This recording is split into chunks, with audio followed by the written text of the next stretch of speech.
शिंग्यू Lixia का हाथ थाम कर अनाउंस करता है कि वो उसके साथ रिलेशनशिप में है, जो सुनकर सारे फैंस गुस्सा हो जाते हैं और लीशिया को मारने लगते हैं। तभी चैन ही सही टाइम पर आकर लीशिया को प्रोटेक्ट करता है और उसे अपने साथ ले जाता है। शिंग्यू स्टाफ से कहता है कि अभी तक खड़े क्यों हो, जो हंगामा कर रहा है उन्हें बाहर निकालो, और फिर लीशिया के पास जाता है, जहाँ चैन ही गुस्से में शिंग्यू से कहता है, बचपन से तुम्हारी जिद और बचकाना हरकतें में इग्नोर करता आया हूँ, लेकिन आज तुमने हद पार कर दी। तुम्हें अंदाजा भी है कि तुमने क्या कर दिया?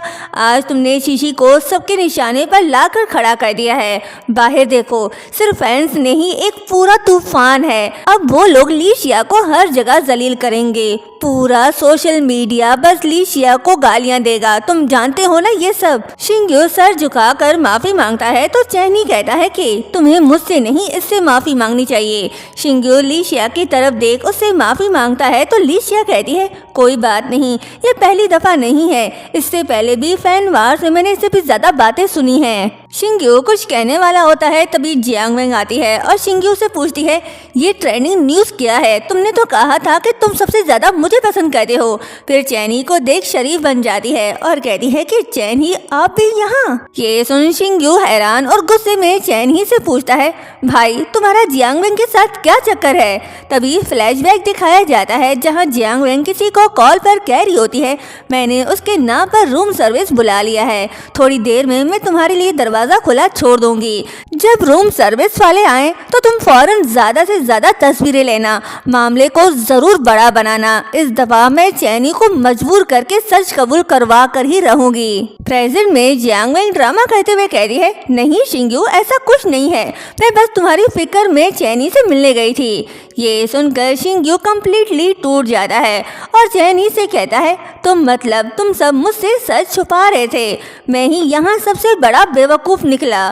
भाई क्या तुम्हें मैं सिर्फ एक जोकर लगता हूँ, इसलिए कभी सच बताने की जरूरत ही नहीं समझी? फिर जियांग वेंग की तरफ देख कहता है, अगर तुम बस एक बार भी सच बोल देती तो मुझे इतना बड़ा तमाशा ना बनाना पड़ता।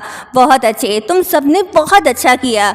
ये कहकर वो वहाँ से चला जाता है। लीशिया चैनी का हाथ पकड़कर कहती है, उसके पीछे जाओ, वो अभी सब बर्दाश्त नहीं कर पाएगा। तुम भाई हो, इतनी मेहनत से यहाँ तक आए हो, इस तरह दूरियां नहीं होनी चाहिए। चैनी उसके पीछे चला जाता है। ये देख जियांग वेंग गुस्से से लाल वो लीशिया से कहती है कि हमेशा तुम ही क्यों होती हो? वो हाथ उठाने लगती है, लेकिन फेंग्यू फौरन उसका हाथ पकड़ लेता है और कहता है, जियांग वेंग अब भी हाथ उठाना चाहती हो? बस इंतजार करो, तुम्हें लीगल नोटिस मिलने वाला है। लीशिया हैरानी से पूछती है, फेंग्यू तुम यहाँ? फेंग्यू कहता है, बाहर ऑलरेडी लोगों की भीड़ लग चुकी है और मैं तुम्हारा नाइट हूँ ना, इसलिए अपनी प्रिंसेस को यहाँ से निकालने आया हूँ, चलो जल्दी। वो लीशिया का हाथ थामकर उसे वहाँ से ले जाता है। फिर वो उसे अपने सीक्रेट प्लेस ले आता है, जो देख लीशिया पूछती है, ये कौन सी जगह है? फेंग्यू कहता है, कैसी लगी? ये जगह मुझे बचपन में अचानक मिल गई थी। फिर जब भी मेरा दिल घबराता था, मैं दुखी होता था, तो मैं अकेले यहाँ आकर थोड़ा रिलैक्स रहता था। लीशिया कहती है, तुम जैसे अमीर लोगों को भी परेशानी होती है या फिर सिर्फ यही सोचते रहते हो कि आज क्या खाएंगे? फेंग्यू कहता है, अब तुम खुद भी तो अमीर हो, तुम्हारी परेशानी क्या है? तो लीशिया थोड़ी इमोशनल होकर कहती है, सच कहूँ तो इस एक महीने में जो कुछ भी हुआ, मुझे वो सब एक ख्वाब जैसा लगता है। पहले मेरे बहुत से सपने थे, जैसे बहुत से पैसे कमाना, अपने फेवरेट स्टार से मिलना, वेलफेयर होम के लिए जितना हो सके उतना करना और ज्यादा से ज्यादा लोगों की हेल्प करना। लेकिन अब जबकि सब कुछ आसानी से मिल गया तो मैं कंफ्यूज हो गई हूँ। तो फेंग्यू कहता है, फिर तुम वो सपने पूरे करो जो तुमने पहले देखे थे।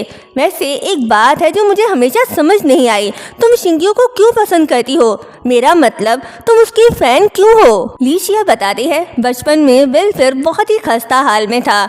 एंटी इंचार्ज ने बहुत कोशिश की, लेकिन फिर भी हमें पेट भर खाना नहीं मिलता था। जब शिंग्यू ने हमें स्पॉन्सर किया तब जाकर मुझे पढ़ने का मौका मिला। तो फेंग्यू उसे सच बताता है कि असल में चैरिटी का काम बड़े भाई ने किया था। ये सुन लीशिया हैरान, क्योंकि आज तक ये यही समझती है कि शिंग्यू ने ही वो चैरिटी की।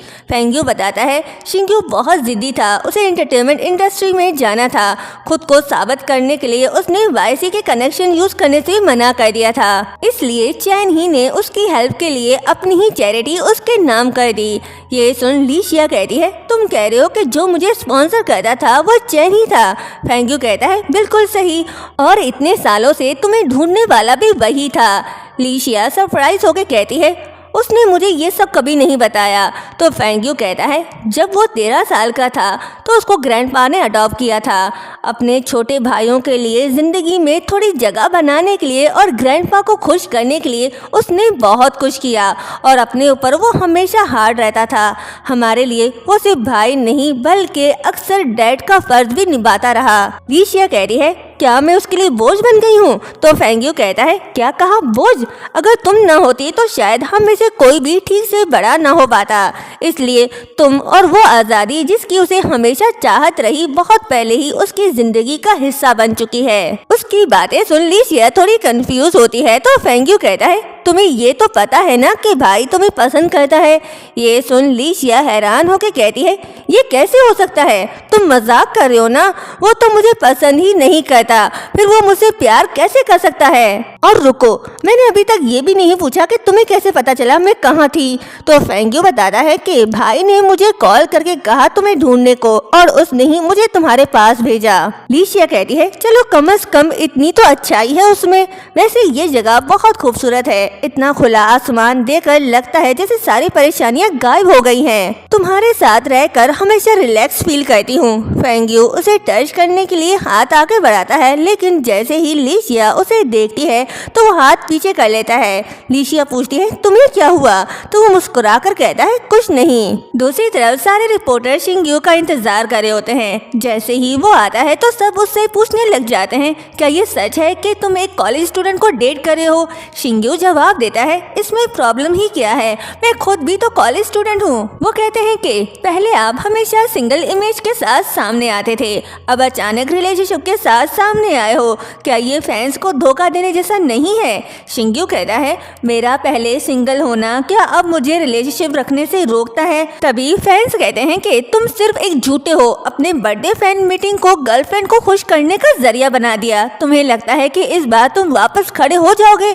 तो शिंग्यू गुस्से में जवाब देता है और अगर हो भी गया तो आखिर किस चीज ने तुम्हें ये सोचने पर मजबूर किया कि इसका मुझ पर असर होगा? तभी चैन ही वहाँ आता है तो उसे देख सब कहने लग जाते हैं अरे ये तो वाईसी का प्रेसिडेंट है। चैन ही सबसे कहता है शिंग्यू के लिए सबकी फिक्र और कंसर्न का शुक्रिया। आज मैं यहाँ सबको इसे दोबारा इंट्रोड्यूस करवाना चाहता हूँ, ये मेरा छोटा भाई शिंग्यू है। ये सुन सभी शॉक्ड फैंस कहने लग जाते हैं कि मेरा आइडल वाईसी के फेमस यंग ब्रदर में से एक निकला। इस पल की असल वैल्यू सिर्फ समझने वाला ही समझ सकता है। वाकई अनबिलीवेबल है। जो फैंस शिंग्यू को हेट करने लगे थे अब वही उसे पसंद करने लग गए हैं। नेक्स्ट सीन में चैन ही उससे कहता है बाहर जो कुछ हुआ उसकी फिक्र मत करो, लीगल डिपार्टमेंट सब हैंडल कर लेगा। शिंग्यू कहता है ये मत समझना कि इससे मैं तुम्हें माफ कर दूंगा।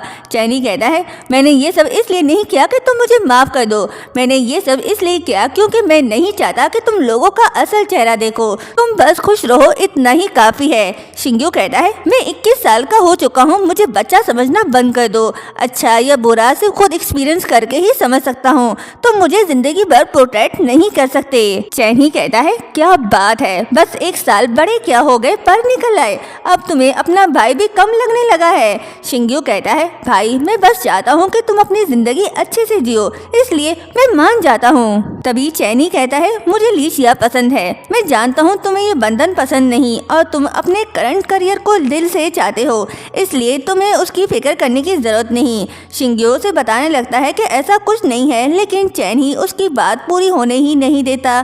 कहता है कंपनी के मामलात मुझे सबसे ज्यादा पता है, फिक्र मत करो। अगर कल को मैं वाकई ईयर बन भी गया तो तुम तीनों को किसी चीज की टेंशन नहीं लेनी, बस अपना ख्याल रखना। शिंग्यू उसे बताना चाहता है कि अब वो चैनी में इंटरेस्ट लेने लगा है। चैन ही भी समझ गया, इसलिए वो उसकी बात पूरी नहीं सुनता। कहता है मुझे पता है तुम लीशिया को पसंद नहीं करते, लेकिन आगे चलकर हम एक फैमिली ही होंगे। भाई के लिए इतना कर लो, उससे बहस मत करना। ये सुन शिंग्यू उठकर उससे कुछ कहने वाला होता है, लेकिन चैन ही उसे बिठा देता है और कहता है आज बहुत कुछ हो गया, तुम्हें थोड़ा आराम कर लेना चाहिए, पहले जाकर रेस्ट करो, किसी और दिन भाई तुम्हारा बर्थडे प्रॉपर तरीके से सेलिब्रेट करेगा।